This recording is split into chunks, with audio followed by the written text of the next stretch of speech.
Nouvelle session d'information sur 10e rue Télévision. À vous qui nous suivez de partout dans le monde, merci de vous joindre à nous. Mais avant tout, place aux principaux titres.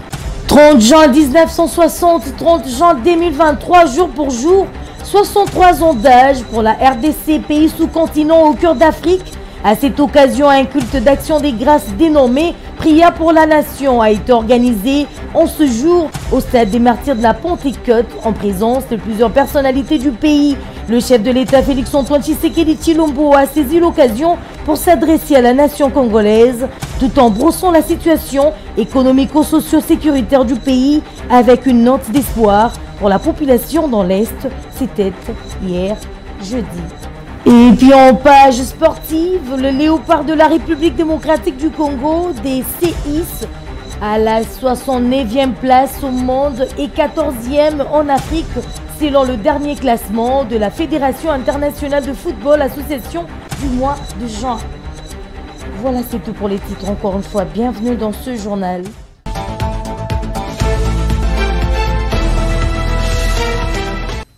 Aujourd'hui, encore 63 ans plus tard, nous célébrons avec grande fierté cet événement, non seulement pour honorer la lutte de notre liberté et de notre indépendance menée avec courage et détermination par les pères fondateurs de notre nation, mais aussi et surtout pour réitérer notre attachement à ce bien précieux qu'ils nous ont légué et que nous avons à notre tour le devoir de transmettre comme tel aux générations futures, et ce, en dépit de toutes les adversités d'où qu'elles viennent. Il est vrai que cette année, la célébration de notre indépendance est teintée de tristesse car notre intégrité territoriale est menacée par une force d'occupation étrangère. Certains de nos compatriotes en ce moment précis à l'Est ne peuvent pas jouir de cette liberté que nous célébrons parce que victimes de l'oppression des agresseurs. Soyez convaincus que ce combat que nous livrons au quotidien pour sauvegarder notre souveraineté et notre intégrité, nous le poursuivrons sans désemparer jusqu'à la victoire finale. Telle est et sera notre mission. Je tiens à les rassurer que les nouvelles mesures arrêtées par le gouvernement, en plus de celles déjà prises sur le plan social, dans le sens de soulager un tant soit peu leur situation, sont en voie d'être mises en œuvre. Nous devons absolument, pour cela, préserver dans notre beau pays l'unité, la cohésion sociale et la stabilité, nonobstant nos convictions et nos choix qui peuvent, bien entendu, être divergents. En ma qualité de garant de l'unité nationale et de la stabilité de notre pays, je continuerai à jouer pleinement mon rôle pour assurer ce climat de paix qui doit mener le pays sur la voie du développement durable. Mes très chers compatriotes, l'indépendance est un droit inaliénable que chaque nation doit défendre avec force et détermination, car c'est ce qui nous permet de protéger nos intérêts et notre avenir. C'est ainsi que, pour terminer, j'en appelle à la mobilisation générale de nos énergies et de nos intelligences pour continuer à bâtir ensemble notre cher et beau pays, à préserver l'unité et la cohésion nationale, à protéger notre intégrité territoriale. Que Dieu bénisse la République démocratique du Congo et son peuple. Joyeuse fête de l'indépendance à toutes et à tous. Je vous remercie.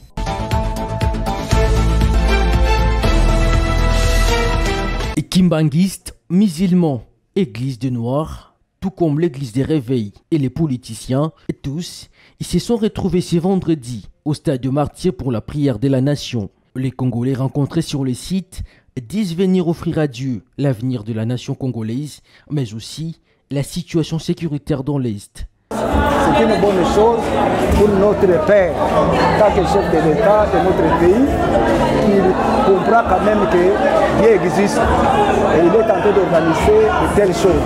C'est une bonne chose, en tout cas fantastique. Le sentiment est que Congo na biso ezala sauvé. Congo na biso ebika quel que soit ba difficulté tokutana nango na mboka na biso mais tolingi nde Congo na biso ezala nini ezala libre. C'est-à-dire na yesu elongo na mokonzi ya mboka na biso, c'est-à-dire tolingi mboka na biso ekoma libre, tokoma vraiment libre po toza ba congolais, tobotami ba congolais, tokotika na pe ba congolais. Nde susi na biso yango wana totika na maboko ya Nzambe, Nzambe na sala biso grâce a se manifester na bomoi na biso. Tobandaki na ye yango wana pe tozokende kosukisa lisusu na ye elongo. Lokola topesaki mabele ya mboka Kongo mokonzi na biso atombolaki mabele.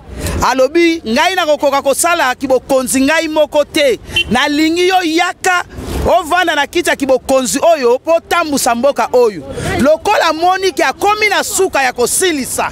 Alobi ifona kende kopesa mokonzi oyo nga na vandisaki na kiti merci. Kombo na ye Jésus Christ de Nazareth. Yangwana aye kopesa lisusu merci. Lokola tamboli na ye longo na kibokonzi oyo pote apesa lisusu mboka oyo délivrance à solo. Il s'est dénoté que le chef de l'État Félix-Antoine Tshisekedi Tshilombo, lors de son discours tenu dans la nuit du 29 juin 2023, a appelé les Congolais à l'unité nationale.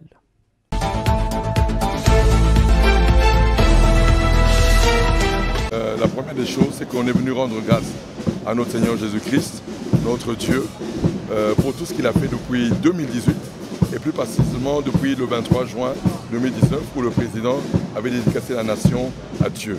Et nous avons vu la main de Dieu depuis 4 ans et demi. Voilà pourquoi il était nécessaire et important que nous, en tant qu'hommes de Dieu, en tant que ceux qui servent Dieu, de venir rendre des actions de grâce à notre Seigneur Jésus-Christ pour ce mandat présidentiel qui a remis ce pays entre les mains de Dieu. Donc nous sommes contents parce que nous avons rendu grâce à notre Seigneur. Mais nous, Congolais, nous sommes venus devant Dieu pour lui remettre notre pays encore une énième fois, pour lui dire que nous dépendons de lui et qu'il puisse nous aider de tout ce qui se passe. Personne n'ignore ce qui se passe dans notre pays. Nous avons besoin d'aller de l'avant. Et nous venons chez Dieu lui dire d'abord merci parce que nous avons eu cette indépendance. Mais maintenant, qu'il prépare et qu'il arrange et qu'il nous donne ce qu'il faut pour qu'on monte. Voilà la raison. On a Bible, on a témoignage belé. Il y a Mampinga, oyo basalaki, centenier, témoignage pour Nabango, centenier à symptômes mérite. D'ailleurs, le premier repenti du calvaire, c'était un militaire. Alobaki, assurément, cet homme était le fils de Dieu. Ah, donc Mampinga, bazarana besoin ya losambo, pe basambe la ramakasi. Pour la Bible, to monite, ba yuda bakenda ko bondela Yesu koloba na yeke te moto oyo a mérité to salela ye oyi azosenga.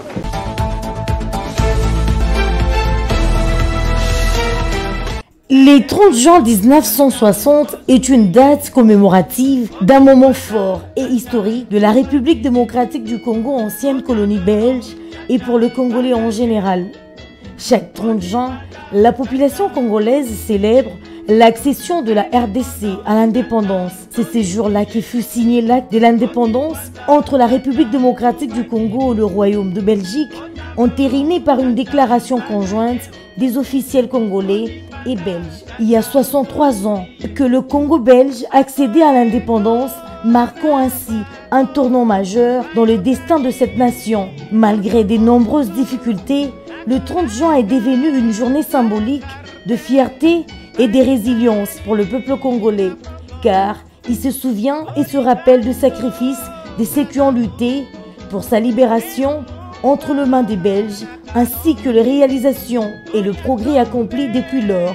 Les espoirs gardés ont produit leurs fruits dans chaque succession. Le Congo subit un changement de Joseph Kasavubu, Joseph Mobutu Sese Seko, Mzee Laurent Désiré Kabila, Joseph Kabila, jusqu'à Félix-Antoine Tshisekedi Tshilombo, président actuel de la RDC. Rappelons par ailleurs que l'obtention de l'indépendance en République démocratique du Congo n'a pas été facile, mais le chaîne qui attachait le développement de Congolais ont été brisés par les efforts fournis par ses dirigeants. Ce 30 juin 2023, le peuple congolais célèbre son émancipation en encensant les bons combats menés par Patrice Emery Lumumba, premier ministre du gouvernement congolais.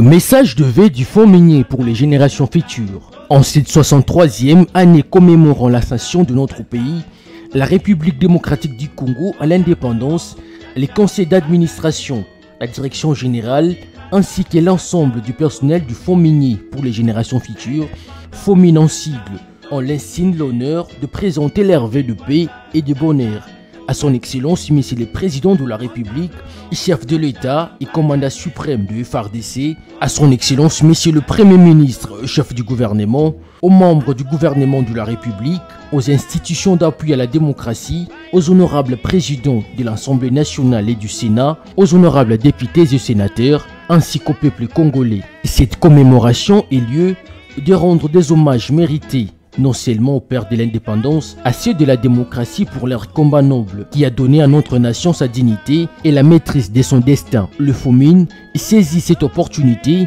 pour assurer aux autorités de la République ainsi qu'au peuple congolais son engagement à apporter sa pierre à l'édifice, à constituer des richesses matérielles et financières en vue de l'épanouissement de générations futures. Que Dieu bénisse la République démocratique du Congo. Fait à Kinshasa le 30 juin 2023, Biringanine Mbachamuleme Faustin, directeur général, honorable Mobikai Mubalamate Léon, président du conseil d'administration.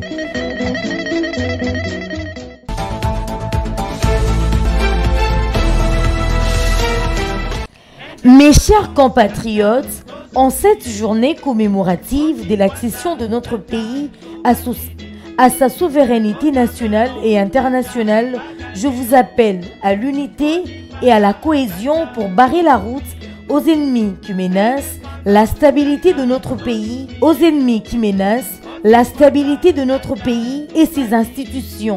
Tous unis derrière le président de la République, chef de l'État, symbole de l'unité nationale pour un Congo meilleur et prospère. Augustin Kibasa Maliba, ministre de Poste, Télécommunications et Nouvelles Technologies, de l'Information et de la Communication. Joyeuse fête de l'indépendance à tous.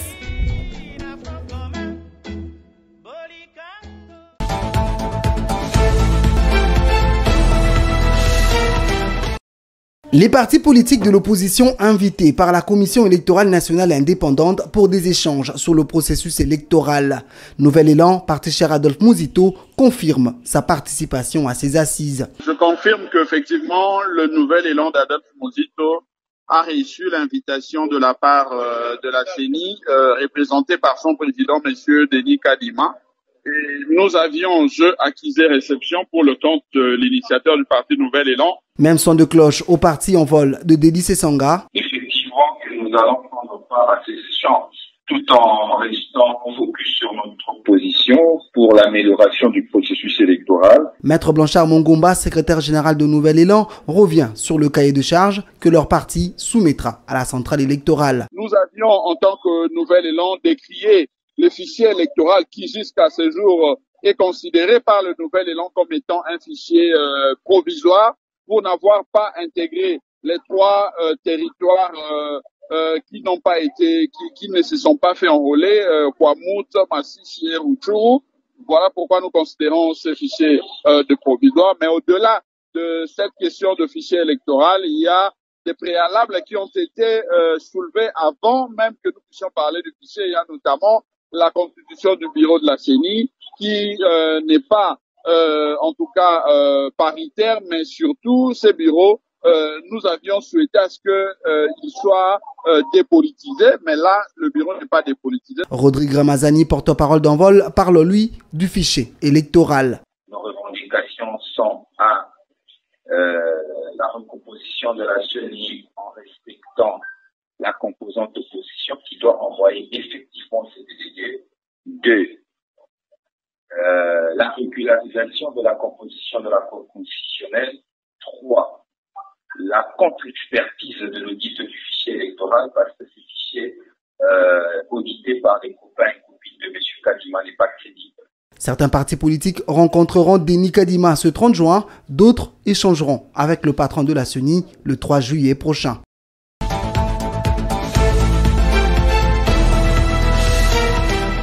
Du 16 au 23 juin 2023, Le partie prenante au projet de construction du port en eau profonde de Banana dans la province du Congo central, ils se sont retrouvés sur le site pour les travaux de réception technique de premiers éléments de la phase préliminaire de ces projets. Il s'agit essentiellement des enrochements en vue de la constitution d'une immense digue de 1743 mètres de long. Et du 16 au 23 juin 2023, le partie prenante au projet de construction du port en eau profonde de Banana dans la province du Congo central se sont retrouvés sur le site pour les travaux de réception technique et provisoire de premiers éléments de la phase préliminaire de ces projets. Il s'agit essentiellement des enrochements en vue de la constitution d'une immense digue dont 1517 sont déjà réalisés. Des formes trapézoïdales avec une base de 7,275 mètres et 3 mètres au sommet. La digue de Banana a une hauteur de 1,70 mètres. Elle est construite en plein milieu de la presqu'île de Banana. Elle aura pour rôle de protéger les installations du port qui seront mises en œuvre dans la deuxième phase du projet. Cette première phase des travaux préliminaires a débuté le 6 décembre 2022 après la dernière visite du chef de l'État Félix-Antoine Tshisekedi Tshilombo à Banana. Les travaux de la phase préliminaire sont constitués notamment des enrochements et des remblais qui sont exécutés par l'entreprise Grec 7. La réalisation du premier port en eau profonde de la République démocratique du Congo est essentiellement pour renforcer l'accès du pays aux marchés internationaux et aux chaînes d'approvisionnement mondiales. Il permettra à la RDC de disposer de son propre port en eau profonde, à l'instar de ses voisins, et lui conférera la souveraineté sur ces échanges commerciaux, avait-on attendu dans les différents discours tenus au jour du lancement des travaux.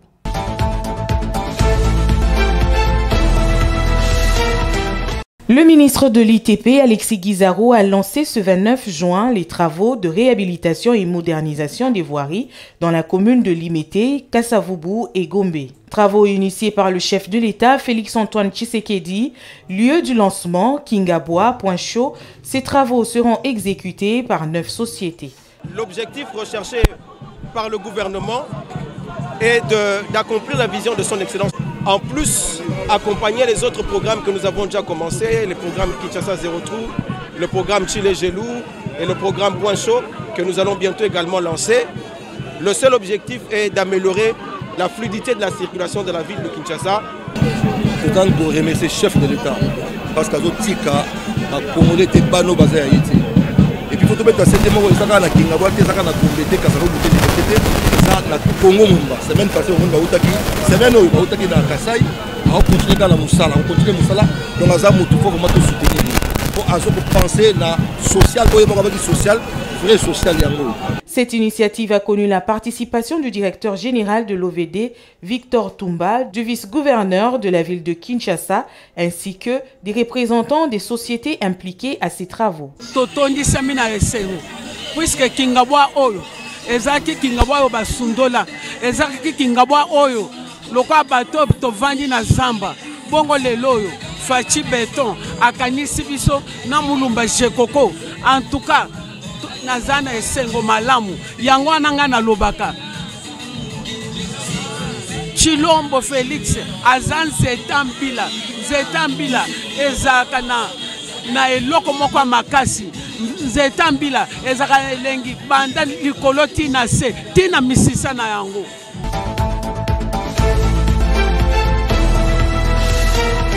Le centre retrait et le but de la RDC.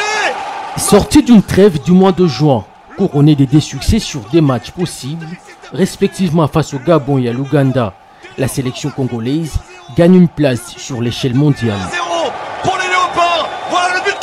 C'est ce qui relève les classements actualisés de la Fédération internationale de football association pour ce mois de juin. Le victoire acquise récemment font que les Wagons de Dessabre se placent à la 69e avec un total de 13,51 au monde et à la 14e place en Afrique. Cette mouvance étale à combien la RDC s'approche pour basculer la colonne du top 10. Les résultats qui vont dans le sens de s'inscrire dans une durée déterminée. Par ailleurs, il tient lieu de rappeler que les trains futurs vont ajouter le pièce dans le puzzle et ça passe par la qualification à la CAN. Les 11 nationales, c'est doit faire pour qu'ils soient ivoiriens le soir du 4 septembre 2023. Au regard évidemment de cette densité importée.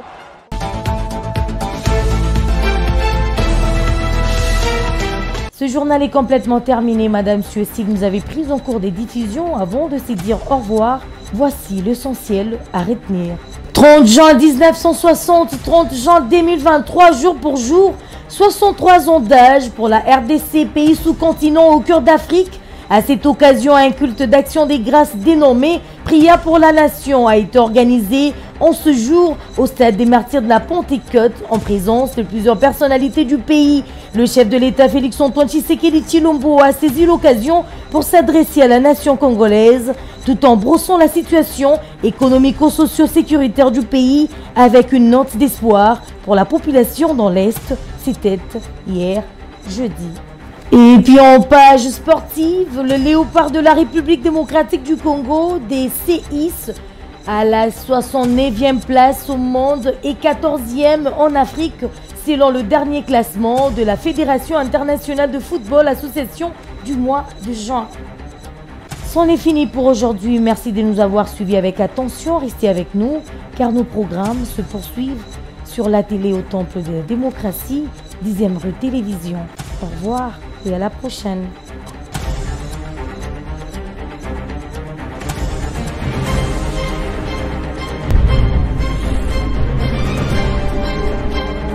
Téléspectateurs.